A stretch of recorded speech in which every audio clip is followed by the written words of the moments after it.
እንትን መጀመሪያ ከእናቴና ትንሽ እንትን ካልኩ ትንሽ ልታግዝኝ ነው። እሺ ችግር የለም ግን አፍሽ ይጣፍጣል። ትግርኛ ተናጋሪ ነሽ? አዎ እኮ የእናንተ ትግርኛ ተናጋሪዎች ኤርትራኖችም ሆነ አማርኛ ማይችሉ ትግርኛ ተናጋሪዎች አማርኛ ሲያወሩ አፋቸው በጣም ነው የሚጣፍጠው። እኔን ለእናቴና ለአባቴ አንድ ልጅ ነኝ፣ አንድ ሴት ልጅ ነኝ። ወንድምና እህት ምናምን የለኝም እና መጀመሪያ እናቴና አባቴ 5 ዓመት ምናምን ቆይተው ነው የወለዱኝ። በጣም ልጅ እምቢ ብሏት ነበር እናቴና ከዛ 5-6 ዓመት አንዴ ሕክምና አንዴ ጸበል ምናምን እየሄዱ ከዛ እኔ ተወለድኩና ከዛ ብዙ እንትን ሚስካሬጅ ነበራት እናቴ። ብዙ ይጨነገፍ ነበር እንትኑ ልጅ እምቢ ብሏት ነበር።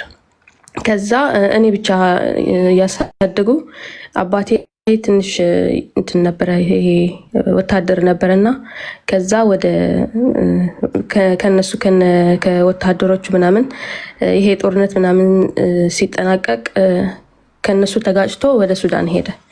ከዛ ሱዳን ሲሄድ እዛ ሱዳን ደግሞ ጥሩ ነገር ስላልነበረ አሰሩትና እኔና እናቴ ብቻችን ነበር።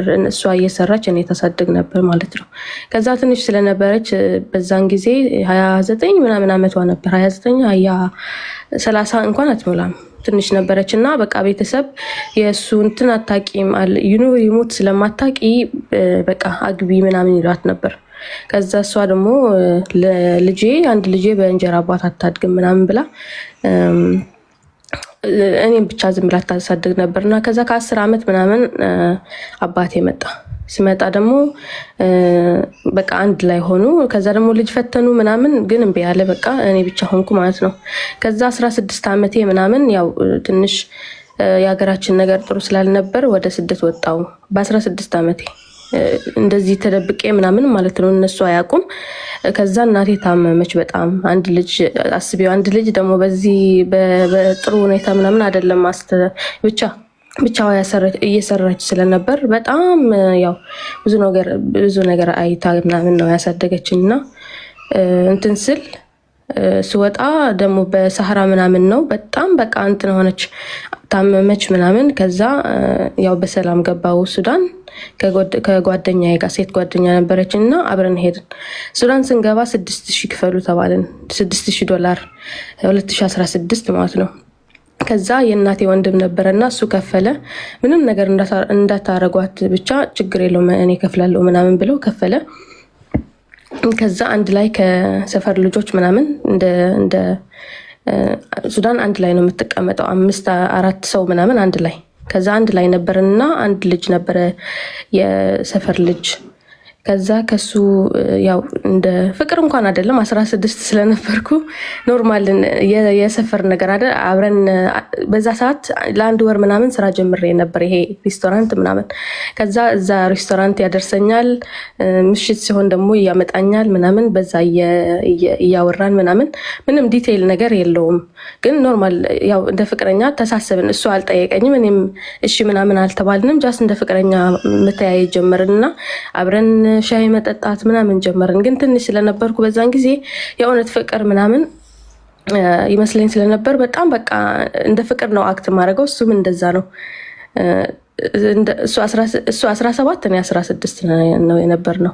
ከዛ በዛ ሰዓት ሊቢያ ምናምን ነበርና እሱ ወደ ሊቢያ ሄደ። ከዛ እኔ ሄዳለሁ ሊቢያ ምናምን አልኩ። አያት ሄጂ ምናምን አለኝ። እሱ ሄደ። እሱ ሲሄድ ከዛ ደውላለው ምናምን። እሱ 8 ወር ምናምን እዛ ሊቢያ ቆየና እኔ እሱ ሊቢያ እያለ እኔ ወደ እንትን ሄድኩ፣ ወደ ግብጽ ሄድኩ ማለት ነው። አንድ ጊዜ እንትን ስልክ እያወራው አንድ እዛ ሬስቶራንት እየሰራው ማቀው ሰው ነበርና በተደጋጋሚ ደወለልኝ። ከዛ ምንም እንትን ሐሳብ ምናምን አልነበረኝም ወደ ግብጽ ምን እንደሆነ ራሱ ግብጽ አላቀውም። ከዛ ደወለልኝና እየሄድኩ ነው ወደ ግብጽ ምናምን ምን አለ ግብጽ ስለው እዛ እየሰራው እዛ ፕሮሰስ መጠበቅ ይሻለኛል ወይ ደግሞ የዩኤን ምናምን ስላለ እዛ መሄድ ይሻለኛል ምናምን አለኝና እንደሱ ነው። አዎ በቃ ጠብቀኝ እመጣለሁ አልኩት። እንዴ ምንም እንትን ሳትይ ማን ይከፍላል? ችግር የለም ይከፈላል ምናምን ብዬ ሻንጣዬ እንትን ልብሴ ምናምን እንትን አድርጌ ወደ ሄድኩ። በቃ አንድ ላይ ቦታ ነበረ የምንገናኘው። እዛ ተገናኝና እንትን ወደ ግብጽ ሄድን ማለት ነው። እዛ ስንገባ ደግሞ እንደገና ማዘር ሰማችና በቃ ልጅሽ እዛ በረሃ ላይ ግብጽ ሀገር እንትን ሄዳለች ምናምን ስትባል ደግሞ እንደገና መጣ። ማዘር በጣም ታመመች። እንደገና ከሱዳን ነው ተያይዛችሁ ወደ ግብጽ ሄዳችሁት? ከሱዳን? አዎ ከሱዳን። ኦኬ። እሱ እኩያሽ ነው? የተዋወቃችሁት የት ነው? አይ ይሄ እንትን እኩያ አይደለም፣ እሱ ትልቅ ሰው ነው። ይሄ ሄዳለው ምናምን ያለኝ እኔ እኩያ የነበረማ ሄደ እኮ ይሄ ፍቅረኛ ምናምን እሱ ሊቢያ ሄደ እሱ ሊቢያ ሄደና እኔ ደግሞ ብቻ ይቀር እሱና አንቺ በአንድ አመት የሚበልጥሽ አንቺ 16 ሆነሽ እሱ 17 ሆኑ። የት ተዋወቃችሁ? ሱዳን ውስጥ ምን ውስጥ? ካፌ ውስጥ? መንገድ ላይ? የት? የሰፈር ልጅ ነውና አንድ ላይ እሱ ከኔ በፊት ከኤርትራ ወደ እንትን መጣ ወደ ሱዳን መጣና እንደዚህ የሰፈር ልጅ አንድ ላይ ነው የምትሰባሰበው እዛ ሌላ ቤት እንደ የአረብ ሀገር ምንድን ነው የሚባለው እጃዛ ቤት ነገር እንደሱ ነገር ማለት ነው። አንድ ላይ ነው የምትሰባሰበው። እዛ ነው ያወቅኩት። ሌላም የሰፈር ልጅ ነበር እና እሱ በጣም ቀይ ነው እና በዛ ሰዓት ቀይ ወድ ነበር። አሁን እንኳን አይደለም ቀይ ነበረ በጣም። ከዛ በሱ ነው ያው ልጅ ደግሞ ስለነበርኩ እንደሱ ያልን እሱ ሊቢያ ሄድና እኔ ደግሞ ግብጽ ሀገር ያው ተከፈለ። አሁንም ተደውሎ በቃ ልጃችሁ እንደዚህ ሆነ ምናምን ተባለ። እንደሱ ተባለና በቃ እንደገና ተከፈለ። $800 ደግሞ ተከፈለ። እሱ ግን እኩያሽ የሀገርሽ ልጅ ቀዩ ትቶሽ ሊቢያ ሄደ? አዎ ሄደ። በቃ አንቺ አንድ ነሽ የሆነ ነገር ብትሆኚ፣ አዎ ማሪ የሆነ ነገር ብትሆኚ እዛ ሳህራ ላይ ወይ ደግሞ ባህር ላይ የሆነ ነገር ብትሆኚ የአንቺ ቤተሰብ የሰፈር ልጅ ደግሞ ስለሆነን የአንቺ ቤተሰብ እኔን ይጠይቁኛል። አንቺ ነገር ብትሆኚብኝ፣ መንገድ ላይ የሆነ ነገር ብትደፈሪ ብትገደይብኝ ቤተሰቦች እኔን ይጠይቁኛል ልጃችንን የተደረስካት ብለው። ስለዚህ ይዤሽ አልሄድም ብቻዬን ነው የምሄደው አለሽ? አዎ እሱ ከሰፈር ጓደኞች አንድ ላይ ሆነው ተሰባስበው 8 ነው ምናምን ሆነው ሄዱ ወደ ሊቢያ። ኦኬ እሺ። ይሄኛውስ ትልቁ? እሱ ኖርማል እንትን ሬስቶራንት ነው የማውቀውና ኖርማል ሬስቶራንት የምታውቂው ትልቁ ሰውዬ ተለቅ ያለው ማለት ነው። እሱ ወደ ግብጽ ሊሄድ ነው ሲልሽ እኔም እሄዳለሁ አልሽ? አዎ በቃ ተነስቼ እኔም በቃ ሄዳለሁ። ልትኖሩ ግብጽ እዛ ስራ አለ? ኦኬ ስራ አለ። ኦኬ ሱዳን ምንም አልነበረም በዛ ሰዓት፣ ምንም ስራ አልነበረም። ዝም ብለህ ከውጭ የመጣ ገንዘብ ምናምን ነው የምጠብቀው ከዘመድ ከወንድም ከጓደኛ ምናምን። ስራ ደግሞ አልነበረም። ደግሞ ሙቆት በጣም ያስጠላ ነበርና ለዛ በጣም ጠልቼው ነበር። ሱዳን 5 ወር ነው የቆየው እዛ። በ5 ወሬ በጣም ጠልቼው ነበርና ከዛ እሺ ብዬ ትልቁ ሰውዬ ያው በዛ ሰዓት 30 ምናምን ያደርግ ነበር። 30 ምናምን አንቺ ደግሞ 10 ምናምን ስለሆንሽ ነው። እሺ ግብጽ ደርሰን ያቆምነው ግብጽ? አዎ ግብጽ ስደርስ የመዳን ቤት ምናምን ነው የማውቃቸው ሰዎች ነበሩ። ወደ እነሱ እንትን አልኩ፣ ቤት ገባው ከነሱ አንድ ላይ ሆነን ቤትና እንትን መዳን ቤት ምናምን ገባው። መዳን ቤት ስገባ ይሄ ትንሹ ፍቅረኛ የነበረ እደውልለት ነበር ሊቢያ ያለ አጠያይቅ ነበር ብዙ ነገር እንትንብል ነበርና ከዛ እዛ ሊቢያ ላይ ነበርና ከዛ ከመዳን ቤት ሰርቼ እየሰራው ከዛ እንትን ሞልቼ ይሄ ገንዘብ ብር ሞልቼ ወደ እናቱ እንደዚህ እንደ ኮንፈረንስ ነገር አድርጌ አገናኘው ነበር። በጣም ብዙ ነገር እውነት ለመናገር የእውነት ፍቅር ስለምመስል የእውነት እንትን ዋጋ መክፈል በለው እንደሱ ነገር አስብ ነበር። በአእምሮ ብዙ ነገር አስብ ነበር ስለሱ። ከዛ እሱ በሊቢያ አድርጎ ወደ ጀርመን ገባ። ጀርመን ስገባ ያው መደዋወል ጀመርን ምናምን፣ ፕሮሰስ አረግልሻለሁ ምናምን ብዙ ተስፋ መስጠት ጀመረ እንደሱ እያለ። ከዛ ግን እኔ ስራዬን ጨርሼ ምናምን ስደውል የለም ብዙ እንደዚህ ያለ አይደል፣ እኔ ስደውልለት አይገኝም። እንደዚህ ስናወራ ምናምን 10 ደቂቃ ካወራ ከዛ በቃ እንደዚህ ሆኜ ምናምን በጣም ምክንያት ያበዛል። ከዛ እኔ በጣም ተጠራጠርኩ። ደግሞ አፉ ደግሞ ምንም ክፉ ነገር አይወጣም። ብዙ ጥሩ ነገር ብቻ ነው የማወራው። የሚያወራሱ ማለት ነው። ከዛ ምንድነው ምናምን ብዬ አንድ ጊዜ በፌስቡክ ፌክ አካውንት ክሬት አረኩና የአንድ ቆንጆ ሴት ምናምን አድርጌ እዛ ጀርመን ሀገር እንደምትኖር ምናምን አድርጌ ጻፍኩለት። ስጽፍለት በቃ ፍዝዝ አለ ከሷ ጋር ጻፈላት። ያው እንገናኝ ሲንግል ነህ ምናምን አልኩትና አው ምንም ፍቅረኛ አላቅም ምናምን ብሎ በቃ ዋሸ። እንደሱ ነገር ምናምን ሆነ። ከዛ ብሎክ አደረኩት። ምንም አልፈልግም ምናምን ብዬ ብሎክ ደወለ ምናምን በቃ አልፈልግም ምናምን አልኩ። ብዙም ዲቴይል ስላልነበር ተውኩት። ዝም ብዬ እዛ መዳም ቤት እየሰራው እዛ 2017 2017 18 አንድ ያወቅኩት ሰው ነበር። እንደ ኖርማል እንደ ኖርማል አለ አይደል የምታውቀው ሰው የምትነጋገረው ሰው ምናምን በፌስቡክ ማናገረው ሰው ነበረ። እሱ ደግሞ እንግሊዝ ሀገር ነው የምኖረው። እንግሊዝ ሀገር እሱ ይኖራል። ከዛ ከሱ ጋር 2020 ሶሪ ክሪስማስ ላይ ነበርና ክሪስማስ ላይ ይሄ የመዳም ምናምን ኩኪስ እንሰራ ነበር። የመዳም ልጆች ከኔ ጋር ነበሩና ኩኪስ እየሰራን ደወለ። ስደውል 2 ዓመት ምናምን ምንም እንትን ኮንታክት አልነበረንም እና ከዛ ስደውል ምን ሆኖ ነው ምናምን ብዬ አነሳውና አወራ። አንቺ ያለሽ እንዴ ምናምን ብሎ አወራንና ከዛ አለው ምናምን ብሎ ብዙ ነገር አወራኝና አንድ ጊዜ አቆኝ አንድ ጊዜ እንትን ከ2 ዓመት ተገናኘን። በጣም ዲቴይል ነገር አወራና አይደና ነው ምናምን ብዬ ብዙ እንትን አላልኩም፣ ዝም አልኩ። ከዛ በተደጋጋሚ መደወል ጀመረ።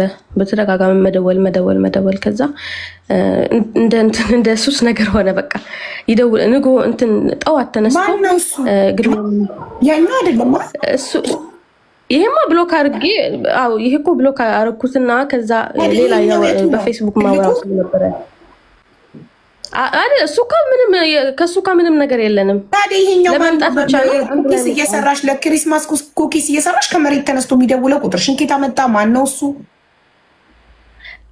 ሀቡዬ በፌስቡክ ብዙ ፍሬንድ አለን አይደል? በፌስቡክ ኖርማል ማወራው ሰው ነበረ። ቁጥርሽን ሰተሹ ነበር በፌስቡክ? በሜሴንጀር ነው የደወለው። በፌስቡክ ነው የደወለው። በሜሴንጀር ነው የደወለው። ኦኬ በቃ አሁን ገብቶኛል። ከዛ በፊት እናወራን ነበርና 2 ዓመት ጠፍቶ ነበር። ከዛ እያወራን እንትን ከዛ ደወለና ክሪስማስ ላይ ስደውል ምን ሆኖ ነው አሁን የደወለው ምናምን ብዬ አወራሁት። ከዛ ዲቴይል ነገር አወራ። እንደዚህ ሆኜ ምናምን በህይወት የገጠመው ነገር ብዙ ነገር አወራ። እሱም ትንሽ ነው 32 ዓመቱ ምናምን ነበረ በዛ ሰዓት። እኔ ደግሞ በዛ 20 ዓመት የነበረ ማለት ነው። ከዛ እያወራን ጠዋት ተነስቶ ይጽፋል። እንዴት ነሽ ምናምን ብለው ይጽፋል። በላሽ ወይ ጠጣሽ ወይ ያለ አይደል ወደ ፍቅር የሚያመራ ነገር ያወራልና እኔ ደግሞ ዝም ብዬ በቃ እንዴ ኖርማል ሙድ ሳይሆን እንደዚህ በቃ እኔም አመንኩት። በቃ እንዴ ምን አይነት ነው ምናምን ብዬ ደግሞ በጣም እንደዚህ ሐሊዮት ምንድነው የሚባለው ኬር ያደርጋል።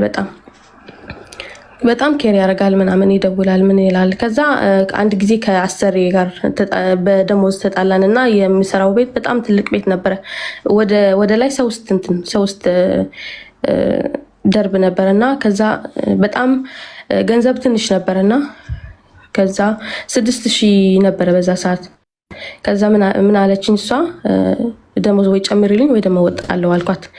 ከዛ እሱ ደግሞ ልንገርሽ አሁን 500 ምናምን ጨምራ ስሪ ብትልሽ እሺ እንዳትያት፣ ይሄ የልጅ ጨዋታ ነው፣ አትሊስት 8000 ምናምን ታርግልሽ፣ ስራው ከባድ ስለሆነ ምናምን አለኝና አማከረኝ።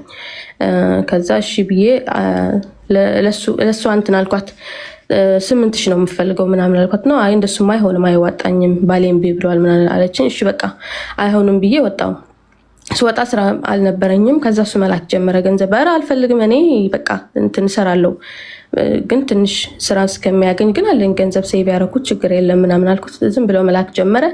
ከዛ እዛ ክሪስማስ ላይ ነው የተዋወቅነው። ከ3 ወር ምናምን ኤልዌይስ ነው የማወራኝ ሁል ጊዜ በቃ ይደውላል ምን በጣም ኬር ያደርጋል። እና ከዛ ከ3 ወር ምናምን በኋላ እንትን አለኝ የፍቅር ጥያቄ ጠየቀኝ ማለት ነው። እንደዚህ ምን ይመስልሻል ምናምን አለኝና እንዴ ምናምን አልኩ። አይሆንም ምናምን አልኩትና ከዛ በቃ ካልሆነ እሺ ችግር የለውም ያንቺ እንትን ነው ምናምን ብሎ እንትን አለኝ። አልደወለም ዝም አለ አንድ ቀንና በጣም እንትን አልኩ። ከዛ ለምጄው ስለነበር በጣም ገና ፍቅረኛው ሳትሆኚ ነበር ብር የሚልክልሽ? ይሄ ጌታ ሲያሳቆም ብር መላክ ጀመረ።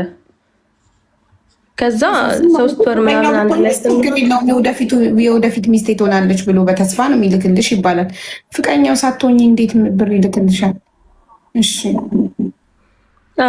በቃ በጣም ኬር ያደርጋል። እኔ ደግሞ አንዳንድ ያሉ ወንዶች እንደሱ አንዳንዴ ቪዲዮ ላኪ ይላሉ ምናምን ስለምሰማ የሆነ ነገር እጠብቃለሁ። የሆነ ነገር ፈልጎ ነው እንጂ ያን ያህል ጥሩ ሰው አይሆንም ምናምን እላለሁ በውስጤ ማለት ነው። ግን ዝም ብዬ አወራዋለሁ። ከዛ ስራ እስከምታገኝ ምናምን ብሎ ብር መላክ ጀመረ።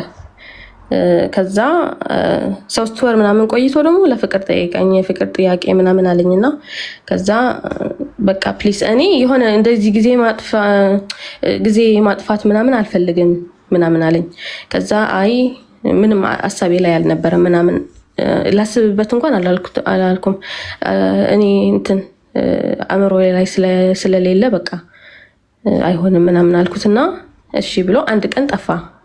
አልደወለም ማለት ነው። እሱ ደግሞ ላስብ ብሎ ይሆን አልደወለም። እኔ ደግሞ ጥሩ ነገር አልተሰማኝም። ዝም ብዬ ደወልኩለት፣ እንደገና ደወልኩለት ራሴና ምንድነው ደወልሽ ምናምን አይ ምንም በቃ እሺ ልልህ ነው የደወልኩት አልኩት። እንደዚህ ብቻዬ ነገር የተሰማኝ እሱ መደወል ሳቆም በጣም እንትን ሎንሊ ምናምን ሆንኩ። 10 ጊዜ ስለምደውል እሱ በጣም ሎንሊ ሆንኩና እሺ ምናምን አልኩት። የእውነት ነው ከልብሽ ነው ምናምን አለኝ። አዎ ከልቤ ነው አልኩት። ከዛ በጊዜ እየደወለ ምን እያለ አንድ ቀን እንኳን ሳልደውል እንትን አይለ ስራ እንኳን ቢሆን አጣቦ ምን ብሎ ይደውላል። አይ ላቭ ዩ ምናምን የሚል ቴክስት ይጽፋል። ከኔ ጋር እንዳለ ፊል እንዲሰማኝ ያደርጋልና የሆነ እንትን ደግሞ አንዳንዴ ደግሞ ከዛ የነበረ የመጀመሪያ ፍቅረኛ ልበለው ከሱ ጋር አወዳድረዋለሁ ነው ምን አይነት ነው ምናምን እላለሁ አወዳድሬ ከሱ ጋር ከዛ እንደሱ እያለ ከዛ ለምን እንትና ኢንጌጅመንት ምናምን አናውጅም አለኝ። ኢንጌጅመንት አናረግም አለኝና እሺ ምናምን አልኩት። ከ6 ወር በኋላ በፍቅር 6 ወር ስናረግ ኢንጌጅመንት ለምን አናረግም ምናምን አለኝ። እሺ ብዬ ለቤተሰብ ነገርኩትና በጣም ደስ አላቸው። እሺ ብዬ ደግሞ እስካሁን እየላከ ነው ብር ደግሞ እየላከ በየወሩ ይልካል። ከዛ ኢንጌጅመንት ምናምን አለኝና እሺ ብለን ኢንጌጅመንት አረገን። ቤተሰብ ተነገረ፣ አወራን ለቤተሰብ እሺ ብለን በቸርች ምናምን አርገን ኢንጌጅመንት አረገን ማለት ነው። ከዛ ከ6 ኢንጌጅመንት በቃ አትስሪ አለኝ። ከዛ ኢንጌጅመንት አሁን እንትን ምንድነው ሰርግ ስለምንደግስ በቃ አንቺ ራስሽን ተንከባከቢ ምናምንና በቃ አያስፈልግም ምናምን አለኝ። እሺ ብዬ ስራም ከዛ አቆምኩ። ማዘር ትምጣ አለኝ ወደ ግብጽ ማለት ነው። አንቺ ስለሆንሽ አንድ ልጇ በቃ መምጣት አለባት ማዘር አለኝና በጣም ደስ አለኝ። እሺ ብዬ ማዘር ፓስፖርት ምናምን አውጥታ መጣች፣ ወደ ግብጽ መጣች። ከዛ ሰርግ ተደገሰ ማለት ነው። ሰርግ ተደገሰ። ከዛ እሱ ከእንግሊዝ መጣ። እሱ ከእንግሊዝ መጣ። ሰርግ ኦኬ። ሰርጉን ያረጋችሁት ግብጽ ላይ ነው? አዎ ሰርግ ግብጽ ላይ ነው። አዎ ሳይ ደስ ሲል እናትሽን ከኢትዮጵያ አምጥቶልሽ ከኤርትራ ሶሪ እናትሽን ከኤርትራ አምጥቶልሽ እሱ ከእንግሊዝ ግብጽ መጥቶ ግብጽ ላይ ሰርግ ደገሳችሁ? አዎ ግብጽ ላይ ሰርግ አደረግንና ደግሞ ሁሉ እንትኑ ይሄ ፋይናንሻሉ ምናምን እኔ እውነት ሴቭ አድርጌ ነበር። ብዙ ብር ምናምን አላጠፋም። ግን እንዴ ምን ብር የግብጽ ብር ሊበላ ነው ምናምን ይለኛል እሱ። ከዛ እሱ ሁሉ ነገር እኔ የማዘር ቲኬት ብቻ ነው የሸፈንኩት እንጂ እሱ ላግዝህ ብዬ ምናምን።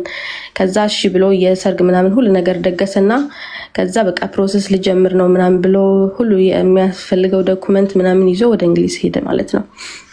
ወደ እንግሊዝ ሄደ። ከዛ እኔ ግብጽ ላይ ወረቀት ነበረኝ ግን ስሜ በሌላ ነበረ እና እሱ ደግሞ የሰጠው ስም ሚስት አለኝ ብሎ ሰጥቶ ነበር እና ስሙ የተለያየ ነው። እኔ ደግሞ እንትን ነው ስሜ ግብጽ ሀገር ሌላ ነው። እሱ ደግሞ ያው ወረቀቱ እንትን ነበረ የተለያየ ነበርና ከዛ በግብጽ ሀገር አድርጌ ወደ እንግሊዝ መሄድ አልችልም። ከዛ በጣም እንትን ነበረ ከባድ ነበረ። ከዛ ምን አልኩ በቃ እኔ ዋጋ መክፈል አለብኝና በዛ የመጣሁበት ሳራ በዛ መመለስ አለብኝ። እንደገና ሪስክ ወስጄ ወደ ሱዳን መመለስ አለብኝ። ወረቀቴ እንትን እንድል ወረቀቴ እንትን ለማለት ማለት ነው። ከዛ ደግሞ ወደ ሱዳን ተመለስኩ። በጣም መንገዱ በጣም ከባድ ነበረ። እኔ ብቻ ነበርኩ ሴት። ከዛ ተመልሼ ወደ ሱዳን ተመለስኩ። ከዛ $800 ምናምን ጠየቁን እና ከግብፅ ወደ ሱዳን በፕሌን ፓስፖርት አልነበረኝም። ኦኬ ፓስፖርት አልነበረኝም። ኦኬ ከዛ በሰሃራ በዛ የመጣሁበት መንገድ በዛ ተመልሼ ወደ ሱዳን ገባውና ሱዳን ደግሞ እንደገና $100 እናትሽ ከሰርጉ በኋላ ከግብፅ ወደ እናቴማ ሰርግ ካለፈ ተመለሰች። ከሰርግ በኋላ ተመለሰች። ኦኬ ግን አልነገርኳትም እንደዚህ ወደ ሱዳን ይሄዳለው ምናምን በቃ እኔና እሷ ብቻ ነው የወሰንነው እንጂ እሷም እንደዚህ ብላት ማስጨነቅ ማሬ አይ እንኳንም አልነገርሽም ማስጨነቅ ነው። አልነገርኳትም። ማንም የሚያውቅ ሰው አልነበረም እና በቃ ተመለስኩ። በጣም ከባድ ነበር። እሱም በጣም ተጨንቆ ነበር። የሆነ ነገር ብትሆኝ እኮ እኔ ነው በቃ በሳራ እንደገና ልጃችን ላከ ይሉኛል ምናምን እያለ እግዚአብሔር አለ ምንም አልሆንም ምናምን ብዬ እግዚአብሔር ይመስገን በሰላም ገባው ወደ ሱዳን። እንደገና ሱዳን ደግሞ ወረቀቴ ምናምን እዛ እንትን የእንግሊዝ ሀገር ኤምባሲ ያስገባው ሁሉ ነገር ጨርሼ ደግሞ ፕሮሰሴ 8 ወር ምናምን ሳርግ ደግሞ የሱዳን ጦርነት ተነሳ። እዛ እንደገና እንትን ሰትል አድርጌ ይሄ እንትን ምንድነው የቤት እቃ ምናምን ሁሉ ነገር ሰትል አድርጌ ፕሮሰስ እየጠበቅኩ የሱዳን ጦርነት ደግሞ ተነሳ። እንደገና የሱዳን ጦርነት ስነሳ ደግሞ እንደገና $900 ከፍዬ ደግሞ እንደገና ወደ ኢትዮጵያ በእንትን አድርጌ እንደገና ደግሞ በህገ ወጥ ወደ ኢትዮጵያ ደግሞ ሄድኩ ማለት ነው። 8 ወር እንትን ከተቀመጥኩ በኋላ እዚያ ግብፅ ሀገር ሱዳን ከተቀመጥኩ በኋላ እንደገና ደግሞ እንትን አልኩ ማለት ነው። የኔ ነው ኮኔክሽኑ ደርቋል። ነይኖን እንጃ ጋይስ ተቋርጫለሁ። እኔ ያለው አሁን እያየሁ ነው። አለሽ አሁን እሺ። እንደገና በጣም ሰትል አድርጌ ነበር። በጣም አማረርኩ። ከዛ በቃ ምን አይነት እድል ነው ከሀገር ወደ ሀገር ምናምን ብዬ እንደገና ወደ እንትን ሄድኩ። በመተማ አድርገን ደግሞ ወደ ኢትዮጵያ ሄድኩ ማለት ነው። እንደገና እንትን የተጀመረ ወረቀቴ እዛ ኢትዮጵያ ገብቼ ደግሞ እንደገና ሰትል ግድ ነው። ባለትዳር ስለሆንኩ ከሌላ ሰው ምናምን መሆን አልችልም። እሱ ደግሞ አይፈልግም። በቃ አንድ ቤት እንደገና ተከራይቼ እንደገና እንትን አድርጌ የሆነ ያው ለጊዜው የሚሆን ንብረት ምናምን አድርጌ እንትን አልኩ ማለት ነው። ሰትል አደረኩ እዛ። ከዛ ደግሞ እዛ 7 ወር 8 ወር ምናምን ከተቀመጥኩ በኋላ ወረቀቴ ምናምን ሁሉ ነገር አለቀና ቪዛ መጣ። የእንግሊዝ ቪዛ ስመጣ ኢትዮጵያ ደግሞ አይሆንም አሉ። እንትን ወረቀት መውጫ ምናምን ያስፈልጋል ምናምን ተባለ።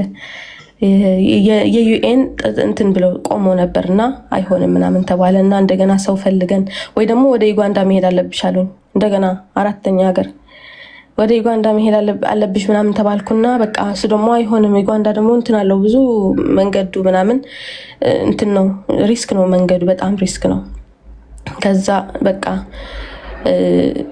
በሰው ተፈላለገና አንድ ሰው እዛ ውስጥ የሚሰራ ምናምን ተገኘና በቃ ቪዛ አላት። ግን በቃ እንዴት እንትን ያው እነሱ የሚያደርጉት ነገር አለ። ሁሉ ነገር ጨራርሰው $4,000 አለው። ኦልሞስት ግማሽ ሚሊዮን የኢትዮጵያ ግማሽ ሚሊዮን ማለት ነው ለመውጣት ማለት ነው። ከዛ አስቢው እዛ እየከፈለ ነው የመጣው። ደግሞ እዛ ቁጭ ብዬ ደግሞ በየወሩ ነው የሚልከው። ምንም ስራ የለኝም ምናምን። ኤግዚት ቪዛ በጣም ከባድ ነው። ከዛ ለኤግዚት ቪዛ ብቻ 4,000 ምናምን ተባለ። እሺ ብለው ደግሞ 4,000 ላከና ማዘር ደግሞ አምጫታልና ወደ ኢትዮጵያ ደግሞ ማዘር መጣች። እኔ እንትን እንደማለት ለመሰኘት ወደ እንግሊዝ። ከዛ መጣ ማዘር እንትን ነገርኳት፣ እንደዚህ ሆነ ምናምን አልኳት ነው። በቃ ጸለየች። እዛ ያያዋት ጸለየችና በቃ ትወጪያለሽ ከዚህ ሀገር ምንም አትሆኝም ምናምን አለችኝ። እሺ ብዬ በቃ ቪዛ እጄ ላይ እንትን ለማለት ዴድላይን የቪዛ ዴድላይን 5 ቀን ነው 6 ቀን ሲቀረው ከዛ 4,000 ምናምን ተከፍሎ በስንት ችግር ከኢትዮጵያ ወጣ ወደ እንግሊዝ ማለት ነው። ከዛ በቃ እዚህ ሀገር ገብቼ አሁን አንድ ልጅ አለኝ ማለት ነው። አንድ ልጅ አለችኝ። አብረን እየኖርን ነው። ኦልሞስት 2 ዓመታችን ነው የሚመጣ ማርች።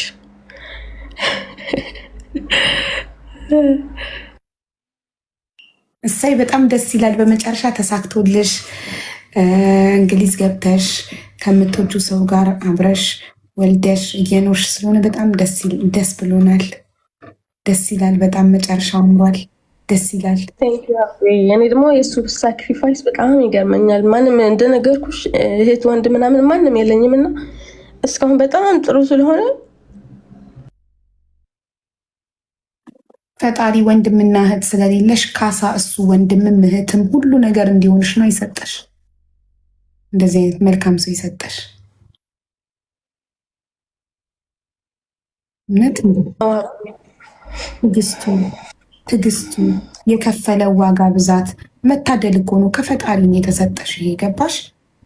በቃ ፈጣሪ ሲክስ እንደዚህ ነው። ብቸኛ ሆነሽ ስለተፈጠርሽ ለእናትሽ አንድ ስለሆንሽ እህትም ወንድምም ስለሌለሽ ፈጣሪ እህት ወንድም ሁሉ ነገር የሚሆን ሰው ሰጠሽ ነው። በጣም አሁን ደግሞ ያው እንግሊዝ ሀገር ስትገባ ደግሞ አንዳንድ አለ አይደል፣ እኔ ነው የመጣሁሽ በቪዛ ነው የመጣሽ ምናምን የሚባል ብዙ ነገር አለና እኔ ነው እንግዲህ የበላይ የሚሆን በጣም እንትን ኃይለኛ ነገር ነኝና በጣም ነው እንትን የሚለው ትሁት ነው ምናምን ደስ ይላል። አመሰግናለሁ ሀቤ። ዜግነቱ ምንድን ነው? እንዳን ኤርትራዊ ነው? አዎ ኤርትራዊ ነው። ደስ ይላል። ደስተኛ ስለሆንሽ ደስ ብሎናል። እድለኛ ነሽ። ሁሌም ፈጣሪን እያመሰገንሽ ደስታሽን እያጣጣምሽ ኑሪ። አመሰግናለሁ እና ዋጋውን ታውቂያለሽ። ኦልሬዲ ዋጋውን ስላወቅሽ ነው እንደዚህ በለቅሶ ያመሰገንሽው። እና ያው ፍቅር ስጭው፣ አክብሪው፣ የሚገባውን ያህል ፍቅር ስጭው። እሺ እውነት ለአንቺ የከፈለውን ዋጋ አንቺ በክብርና በፍቅር መልሽ ትኪለት። እሱ ለአንቺ የከፈለውን ዋጋ ሁሉ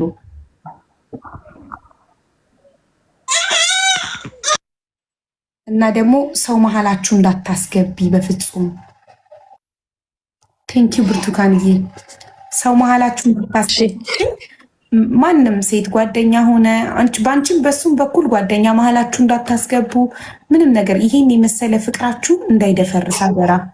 ማንም መሀላችሁ እንዳይገባ። እሺ አቡዬ፣ እኔም ተከታይ ነኝ። እሺ እንዲህ ክድን አድርገሽ ደስታሽን አጣጥሚ፣ ደስተኛ ሁኚ። እሺ አቡዬ፣ አመሰግናለሁ። በጣም ደስ ብሎናል። በጣም ተደስተንልሻል። ይህንን ሁሉ መንከራተት በየሀገሩ ተንከራተሽ በመጨረሻ ጥሩ ቦታ ላይ ስላረፍሽ ሴፍ ሃንድ ላይ ስለሆንሽ በጣም ደስ ብሎናል። ውለዱ። ፈጣሪ እስከ መጨረሻ አንድ ላይ ያቆያችሁ፣ ፍቅር ይስጣችሁ፣ እድሜ ጤና ይስጣችሁ፣ የምትፈልጉትን ያህል ልጆች ይስጣችሁ። አሜን የምትባል ልጅ አለችኝ አሁን 9 ዓመት። የኔ ሴቷ ልጅ አሜን ነው ስሟ። ዩሲ ለዛ አይደል ያወጣላት። አሜን። እኔ አሜንን አሜን ያልኩበት ምክንያት ሳላስበው በድንገት ስለመጣች፣ ያለ ፕላን በድንገት ስለመጣች እኔ ሀሳቤ የነበረው ሳይመንን ትንሽ አሳድጌ እሱ በደንብ ሲሰማልኝ ሲናገርልኝ ስፒች ትራፒውን ተከታትዬ ጨርሼ ምናምን ነበር አመጣታለሁ። ሌላ ሁለተኛ ልጅ አስባለሁ ብዬ ያሰብኩት እና ከዛሬ ነገ ሄጄ ኢትዮጵያ ስሄድ የእርግዝና መከላከያ አስቀብራለሁ። አረብ ሀገር ላይ ደግሞ መርፌና ኪኒን ነው ያለው እና መርፌና ኪኒን መጠቀም አልፈለጉም። ኢትዮጵያ ስገባ ክንድ ውስጥ የሚቀበረውን አስቀብርና ላይ 4 ዓመት 5 ዓመት ቆይቼ ሁለተኛ ልጅ ወልዳለሁ ሳይመን ላይ በደንብ ከሰራው በኋላ ብዬ ነበር ያሰብኩት። ከዛ በድንገት ገና ሳይመን የ2 ዓመት ከምናምን ሆኖ አሜን ተፈጠረች። ከዛ ፈጣሪ እኛ እንዳሰብነው ሳይሆን እሱ እንዳሰበው ስለሆነ አሜን አልኳትኝ። እኔ ነኝ ስም ያወጣሁላት ለልጄ። ለወንዱ አባትየውን ያወጣው፣ ለሴቷ እኔ ነኝ ያወጣሁት እና አሜን። እኔም እዚህ ሀገር ስገባ ብዙ ፕላን ነበረኝ። እሱ ደግሞ በጣም እንትን አድርጌው ስለነበር 4000 ከፍሎ እንደገና በየወሩ ልክ ነበር፣ ለቤተሰብ ምልክ ነበር። ብዙ ጊዜ እንትን ሆኖ ነበር። እሱ ለማገዝ አስቤ ነበር። እዚህ ስገባ ስራ አለው እማራለሁ ምናምን ብዬ ብዙ ፕላን አድርጌ ነበርና መከላከያ እንትን እያልኩ እየዋጥኩ ከኔን ከዛ እሷ ተረገዘች እና ለዛ ያላሰብነው ነገር ስለሆነ ነው አሜን ያልኳት እንጂ ብዙ ፕላን ነበረኝ። ያው እድሜውን በጣም ትልቅ ስለ አሁን 27 17 ዓመቴ ነውና መማር አለብኝ ምናምን ብዬ አስቤ ነበር። ከዛ በቃ እርግዝና ተፈጠረና ማዘር ደግሞ በጣም ትጸልይ ነበር የሆነ መከላከያ ምናምን እንዳትጠቀሚ አንቺ አንድ ሆነሽ ለምንድነው እንደዚህ የምታረጊው ምናምን ትል ነበርና የሷም ጸሎት ስለሆነ ለዛ ነው አሜን ያልኳት። አብዬ ወበስ አንቺ ፕላን ሳይሆን እንደሱ ፕላን ስለሆነች የሱን ደግሞ አሜን ብሎ መቀበል ነው። ደስ ይላል በጣም። ያሳድግላችሁ። አሜን አሜን። አቡዬ አመሰግናለሁ። እኛም በጣም እናመሰግናለን ይሄን ጣፋጭ ታሪክሽን ስላካፈልሽን። ቴንክ ዩ ሶ ማች። እሺ ማሬ ባይ። አማርኛ ግን ደህና ነው አይደል? በጣም ነው የሚጣፍጠው አማርኛሽ። እሺ ማሬ። እሺ እናት ቴንክ ዩ። አዚዛዬ ቴንክ ዩ ማይ ላቭ። ጥፍርሽ ያምራል የሚለውን ኮመንትሽን አይቼዋለሁ። አመሰግናለሁ። ይሄ ቀለም እንትን ይባላል ሺላክ